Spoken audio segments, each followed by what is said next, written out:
Midnight and Amber by S. L. Thorne. Dedication. For my mother.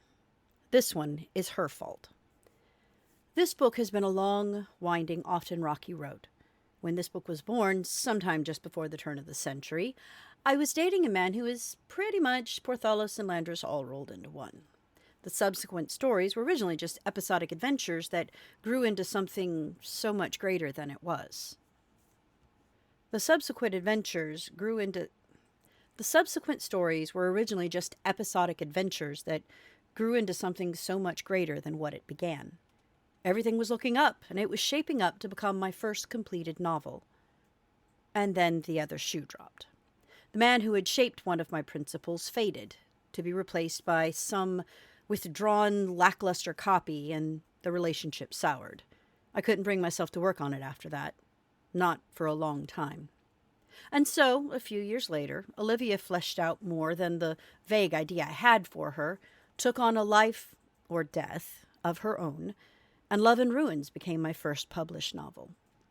Fast forward 2 decades. Once again, I am reading to my mother. She used to be my old sounding board, but time and distance changed that. I've been going to her house every week lately to read to her. I've read all the books I've published, and some of what I've been working on, and I began to run out of material.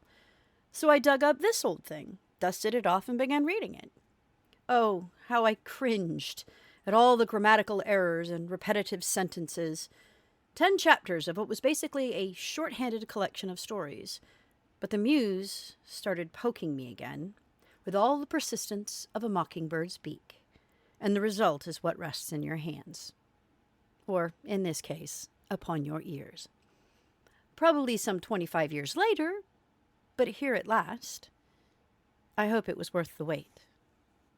In keeping with the original episodic intent of the original story, this book is separated into named chapters with numbered subsections.